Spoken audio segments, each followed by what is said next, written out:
Hello friends, welcome to my channel competition well. जैसा कि UGC net JRF के जो एग्जाम है वो बहुत ज्यादा करीब आ चुके हैं। फेज 1 के एग्जाम जो है वो 13 से स्टार्ट हैं। तो हमने उसके लिए बहुत ही स्पेशल गेस्ट को आपके सामने बुलाया है जो आपको बताएंगे कि कैसे से क्या प्रोसेस करना है। तो welcome to my channel sir. Morning everyone. Thank हाँ यू। तो सर, अपना इंट्रोडक्शन दे दीजिए पहले हमारे व्यूअर्स को। Good morning everyone. I am Pradeep Belwal. I am from Rishikesh. So I completed my graduation from Punjab University, and then I moved to Delhi University to complete my masters. And along with my masters, I also start preparing for my NET exam. In my first attempt that happened in October last year, I was able to pass NET only, and then I gave my second attempt in March. And in that attempt, I was able to qualify for JRF also. Okay. तो जैसा कि आपने अक्टूबर में net को qualify कर लिया था और अभी मार्च में आपने जेआरएफ क्वालिफाई किया था। तो आपने जैसा कि बताया कि जी. आपने इंग्लिश सब्जेक्ट से नेट और जेआरएफ किया हुआ है, ठीक है सर। तो जैसा जी. कि इंग्लिश का जो एग्जाम है वो 14 को है और हालांकि बस 2 से 3 दिन रह गए हैं। तो ऐसे में कोई प्रिपरेशन जो जिन बच्चों की हो चुकी है, तो ऐसे में कुछ उनको बताना तो ये नहीं रहेगा कि आप प्रिपरेशन कर सकते हैं। तो आप उनको ऐसा क्या बताएंगे जिससे वो, देखिए प्रिपरेशन की तो बात नहीं कर सकते बट हाँ, स्ट्रेस फ्री रहने के लिए आप उनको क्या एडवाइस देंगे कि उनका एग्जाम अच्छा हो, वो स्ट्रेस फ्री रह सके। जी, जैसा कि एग्जाम 14 को है and last time, so my advice is कि आप इस टाइम पे मैक्सिमम जितने रिवीजन आप कर सकते हैं, जी जो आपने पढ़ा हुआ है अभी तक, आपने पढ़ा हुआ है, नया आप ना पढ़ें, जो आपने पढ़ा हुआ है उसको मैक्सिमम टाइम आप रिवाइज करें, जितने रिवीजन आप कर सकते हैं उसको डिवाइड कर दीजिए। जो नोट्स आपने पहले से बनाए हुए हैं, I also followed this pattern. जो मेरे नोट्स बनाए हुए थे, जो मैंने पहले से पढ़ा हुआ था, उसके मैक्सिमम जितने रिवीजन मैं कर सकता था जी उतने मैंने किए। 13 को आप रिलैक्स रहें, अगर हो सके तो ना पढ़ें। मैं भी एग्जाम के एक दिन पहले बिल्कुल फ्री रहता हूँ, पढ़ता नहीं हूँ, क्योंकि बहुत एंजाइटी होती है एक जी दिन जी पहले, और आप कुछ पढ़ भी नहीं पाएंगे, रिटेन भी नहीं कर पाएंगे। तो मेरी एडवाइस ये है कि 13 को आप रिलैक्स रहें। अगर आपको म्यूजिक अच्छा लगता है, म्यूजिक सुने, रेस्ट करें, स्ट्रेस फ्री रहें। शाम को टाइम पे अपनी नींद लें, जी। कंप्लीट 6 to 8 आवर्स जो भी आप स्लीप लेते हैं, और सुबह फ्रेश माइंड के साथ एग्जाम देने जाएं, और फिर अपना एग्जाम दें। तो जैसे कि एग्जाम देते समय सर, जैसे बहुत सारे बच्चे ऐसे होंगे जिनका फर्स्ट अटेम्प्ट होगा, जिनका सेकंड या हाँ थर्ड है, जी. तो वो इतना बेसिकली इतनी टेंशन में नहीं रहते हैं क्योंकि उन्हें पता है कि क्या क्या प्रोसेस अंदर होते हैं।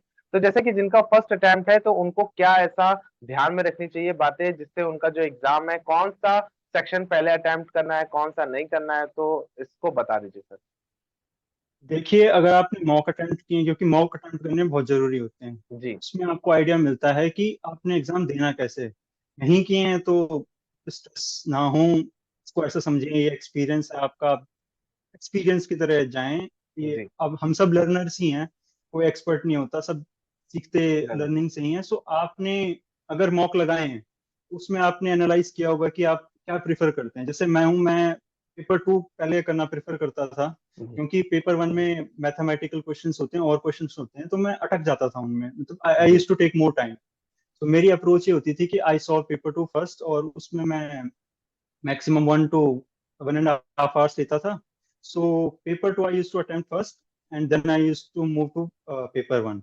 So उसके बाद आप पेपर 1 कर सकते हैं। आपकी ये क्या कहते हैं, सेल्फ अप्रोच होती है, जो डिपेंड आपको फ्रॉम ज्यादा इंडिविजुअल टू अच्छे से इंडिविजुअल। आता है।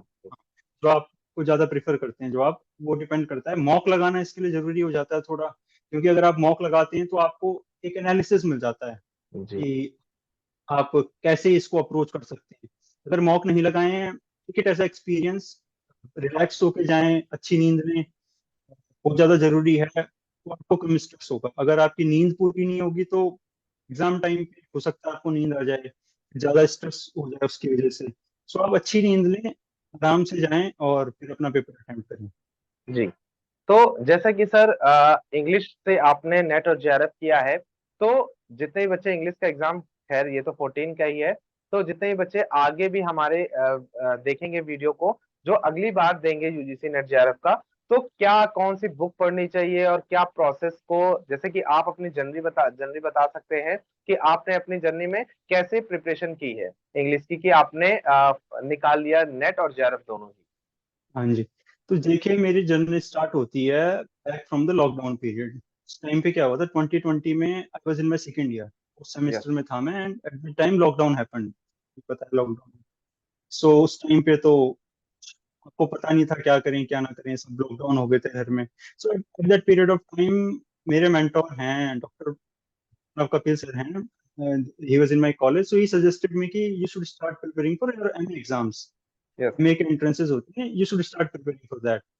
उसके लिए फिर I was in Punjab university, so I thought कि जेएनयू डीयू के लिए प्रिपेयर किया जाए। And at that period of time, क्योंकि टाइम बहुत था, जी सर। कॉलेजेस भी ऑफ हो गए थे, कुछ नहीं था मेरे पे पीरियड था, तो I took out the NET syllabus and with the help of my mentor I start studying NET syllabus की सरफेस रीडिंग ही हो जाएगी। तो वो प्रिपेयर किया, जितना हो सकता था सेल्फ स्टडी से किया। प्रीवियस ईयर के पेपर भी सॉल्व करे नेट के, क्योंकि एमए के एंट्रेंस में आते हैं, डायरेक्ट क्वेश्चन आ जाते हैं। अगर आप जेएनयू के लिए और डीयू के लिए, एमए के लिए प्रिपेयर कर रहे हैं, तो नेट के जो प्रीवियस ईयर हैं डायरेक्ट क्वेश्चंस, सारे पेपर भी सॉल्व करे, वहां से भी थोड़ा आइडिया है कि पेपर कैसे आता है, कौन से थिंकर कोई पूछना प्रेफर करते हैं, एंड देन फिर एंट्रेंसेस दिए। सो उस टाइम पे मैंने एंट्रेंसेस दिए। सो जेएनयू तो मेरा क्वालिफाइड नहीं हो पाया, but I qualified for DU. जी। सो सो डीयू में I went to DU. So DU में भी क्या हुआ, सेमेस्टर हमारा ऑनलाइन गया, हो मास्टर्स गया का था जो जी। डीयू था दैट वेंट ऑनलाइन। हाँ जी। तो जब ऑनलाइन था तो उस टाइम पे भी ऑनलाइन क्लासेस चल रही थी, तो काफी टाइम मिल जाता था, इतना नहीं हो पा रहा था। तो आई थॉट कि let's start preparing for net, की टाइम बर्बाद करने से बढ़िया है मैं नेट के लिए प्रिपेयर करना शुरू कर देता हूँ, कि जून में अपना पहला अटेम्प्ट दे दूंगा। You can start preparing for net from your first semester. जो नेट का जो क्राइटेरिया है, दैट इज कि जिस मोमेंट पे आप क्वालिफाई करेंगे पेपर, उसके 2 ईयर के अंदर अंदर आपको क्या होती है, मास्टर्स की डिग्री सबमिट करनी होती है। जी। सो जैसे आप जून में क्वालिफाई करते हैं, जून 2023 में क्वालिफाई करते हैं, तो जून 2025 तक भी अगर आप एमए कर रहे हैं तो भी वो वैलिड है। ठीक है। तो आप प्रिपेयर करना शुरू कर सकते हैं अपना एमए से। अगर आप सोच रहे हैं कि मैं एमए फर्स्ट सेमेस्टर से शुरू कर दूं, तो आप कर सकते हैं प्रिपेयर करना। तो मैंने प्रिपेयर करना शुरू किया, and at that time I realise कि क्योंकि मेरी जेएनयू की डीयू की प्रिपरेशन थी, तो मैंने मॉक टेस्ट को बहुत मिस किया, मुझे कोई क्वालिटी मॉक टेस्ट नहीं मिले। जी। तो मैंने एक कोचिंग इंस्टीट्यूशन ज्वाइन किया। देखिए ये आपका पर्सनल अप्रोच क्राइटेरिया है है कि कि आप एक अपना कोचिंग, कि हाँ करना है कि हाँ, नहीं आप कोचिंग ज्वाइन करना चाहते हैं या फिर आप सेल्फ करना चाहते हैं। आई सजेस्ट कि एक बार तो आप सेल्फ से करें, करना। जी। एक अटेम्प्ट आप खुद से दें, और उसके बाद अगर आपको लगता है कि कि ये फिर ये चीजें हैं जो मुझसे नहीं हो पा रही हैं, आई नीड कोचिंग, तो आप फिर कोचिंग में जा सकते हैं। तो मैंने उस टाइम पे कोचिंग ज्वाइन करी, Pegasus, it's Pegasus in Chandigarh. Online मैंने ज्वाइन किया, अलॉन्ग विद माय मास्टर्स मैंने प्रेप शुरू कर दिया था। So exam was suppose to happen in June, but क्या हुआ कि इस टाइम क्या कहते हैं, due to lockdown and all that backlog, वो पेपर शिफ्ट होता रहा। होता जून से जुलाई में हुआ, जुलाई से अगस्त में हुआ, and in August I came back from Delhi, क्योंकि मैंने फिल यहीं से किया था, होम टाउन से फिल किया था, देहरादून से फिल किया था। सो आई केम बैक, और घर आ गए, बैठे हैं, पेपर होगा, and then it got cancelled. वो पेपर कैंसिल हो गया। एंड क्या होता है कि इस एग्जाम में पीक बहुत मैटर करती है। कि जी। जैसे आप प्रिपरेशन कर रहे हैं, तो आप प्रेप करना शुरू करते हैं, तो आप प्रेप करते हैं एंड देन फ्लो आता है आपका प्रेप में, you have learn all the material, आपने, आपकी जो मैथ्स की प्रैक्टिस है वो चल रही है, आप बिल्कुल जी। फ्लो में हैं। तो my flow came in that period ना, जून जुलाई में वो फ्लो आ गया था, और अगस्त के लिए बिल्कुल प्रिपेयर थे, और क्या हुआ, एग्जाम ही डिले हो गया, और अगस्त डिले में हो मेरे सेकंड सेमेस्टर के एग्जाम भी थे डीयू में। सो क्या हुआ, वो बिल्कुल प्रेप डाउन चले गया।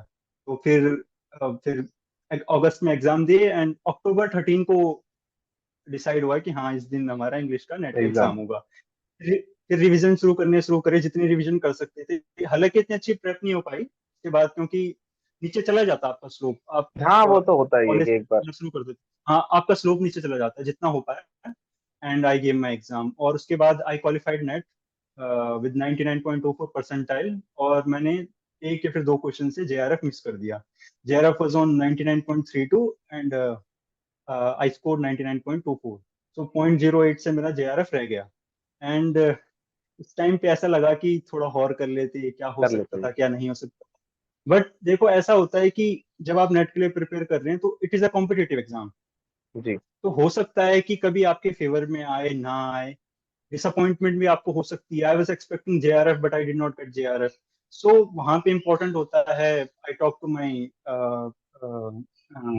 प्रोफेसर्स, है ना, मेरे मेंटोर हैं अपना Kapil sir, and my teacher also in Pegasus. I contacted Harry sir.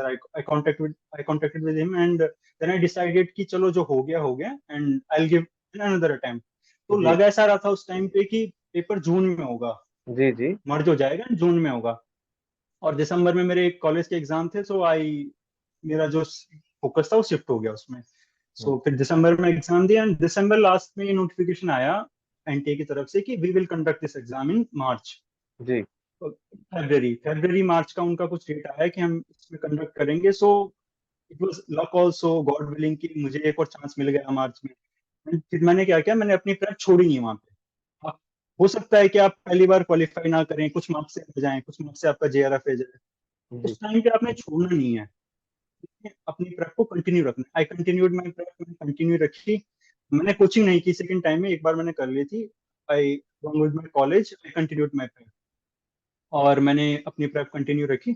उसके बाद मार्च सेकंड को मेरा एग्जाम हुआ। पेपर थोड़ा इजियर साइड में आया था, मेरा फर्स्ट शिफ्ट में था, इजियर साइड में था।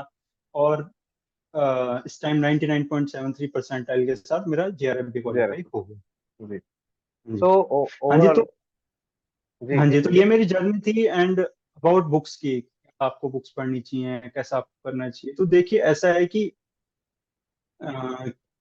जब आप प्रेप शुरू करते हैं, everyone is a beginner, no one is a master, and we are all in journey, है ना, प्रोसेस है। आप शुरू कर रहे हो तो अपने सिलेबस को देख के घबराना नहीं है कि it's such a huge syllabus, क्योंकि इंग्लिश का सिलेबस काफी बड़ा होता है। तो आपने, हम क्या करते हैं, we identify the syllabus that we can cover. जी और इसमें मेजोरिटी सिलेबस लिटरेचर एंड जो थ्योरी का पोर्शन है, दैट इज द मेजोरिटी। तो लिटरेचर के पोर्शन में आप आइडेंटिफाई कर सकते हैं कि आपको कौन सा ऑथर, जैसे हिस्ट्री ऑफ इंग्लिश लिटरेचर है, उसमें काफी बुक्स हैं, स्टैंडर्ड बुक्स हैं काफी। तो आपने, आपको जो हो सकता है कि आपकी कोई प्रेफरेबल बुक हो, क्योंकि ग्रेजुएशन के टाइम में I used to read William J Long, मुझे जी वही पसंद थी। तो I studied from that when I was doing self study, तो मैंने उसी से प्रिपेयर किया, विलियम जे लॉन्ग से। हो सकता है आपकी प्रेफरेंस कोई और हो, क्योंकि स्टैंडर्ड बुक्स काफी हैं। जी तो जो आपकी प्रेफरेंस की बुक है, जो आपको लगता है सही है, आप एक बुक उठा लें। जैसे जैसे आप पढ़ते रहेंगे आपको समझ में आता रहेगा क्या है। तो आप कोई एक स्टैंडर्ड बुक उठा लें, पढ़ना शुरू करें। Same goes for theory and criticism. आप एक हबीब में हबीब की बुक है थ्योरी की, क्रिटिसिज्म की, आप उसको उठाएं, आप रीड करें। जब आप सेल्फ स्टडी कर रहे हैं, आप प्रीवियस ईयर को एनालाइज करें, प्रीवियस ईयर को भी आप एनालाइज कर सकते हैं। ये भी अप्रोच हो सकती है कि आप प्रीवियस ईयर को एनालाइज करें, देन आप पढ़ना शुरू करें, क्योंकि प्रीवियस ईयर से आपको इंपॉर्टेंट जो ऑथर हैं वो पता चल जाते हैं। या फिर आपकी अप्रोच ये भी हो सकती है कि मैं पहले 50 से 60% सिलेबस कवर कर लूँ, कवर कर। लिटरेचर का पोर्शन कवर कर लूँ, थियरी का पोर्शन कवर कर लूँ, और उसके बाद मैं अपने मॉक लगाने शुरू करूँ। अगर आपको सिलेबस, डेफिनेट सिलेबस चाहिए, so there is a website arpitakarwa.com, उसमें सिलेबस फ्री अवेलेबल है। तो आप वहां पे जा सकते हैं। वो सिलेबस जो है वो काफी वेल डिफाइंड सिलेबस है। ऐसा है कि आपको ऐसा तो कहीं नहीं मिलेगा कि सब कुछ ही मिल जाएगा, सब कुछ लेकिन दैट मिलेगा। Is a very well defined syllabus. अगर आपको क्रॉस रेफरेंस करना है तो आप उससे कर सकते हैं, that is a very well defined syllabus. ठीक है सर, तो जैसे कि आपने अपनी पूरी जर्नी बताई कि मैंने ऐसे ऐसे प्रिपरेशन की, तो हालांकि जैसे कि आपने अपने सब्जेक्ट के बारे में बताया कि इंग्लिश में ऐसे ऐसे हम लोग ग्रोथ कर सकते हैं।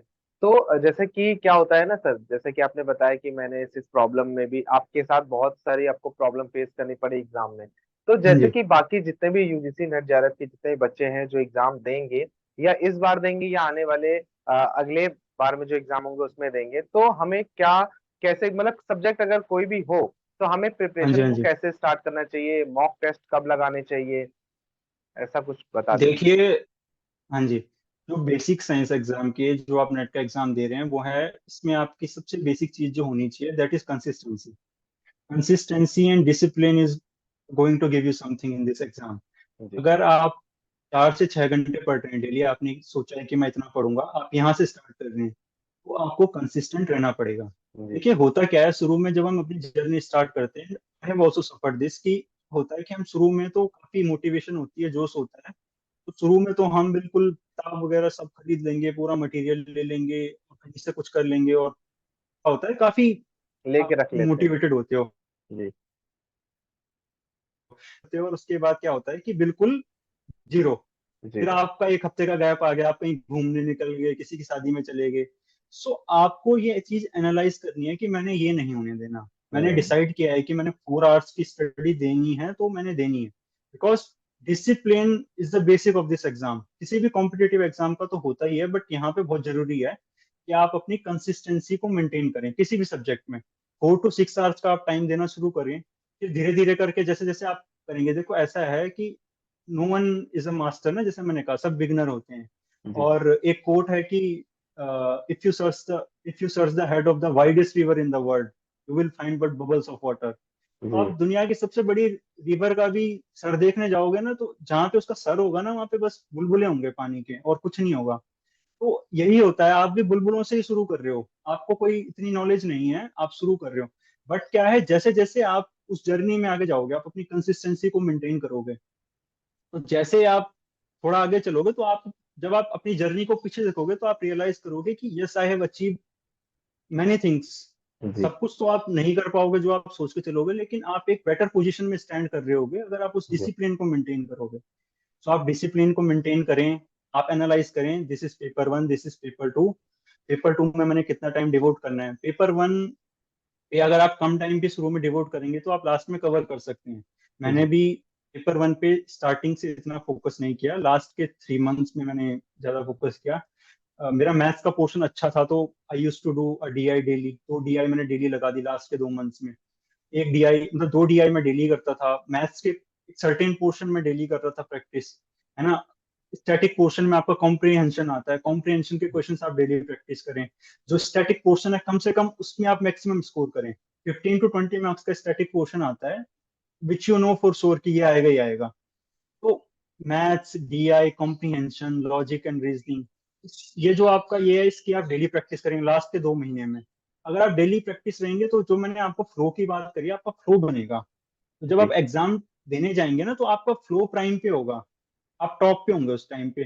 तो आपके क्वेश्चन सॉल्व सॉल्व होंगे। फिर जैसे कोई क्वेश्चन आएगा सामने, तो आप सॉल्व इजीली कर पाएंगे उसको। अगर आपका फ्लो नहीं होगा, तो आपका टाइम वेस्ट होगा वहां पे मैथ्स के क्वेश्चन में, फिर आप तुक्का मार के आ जाएंगे। तो जी।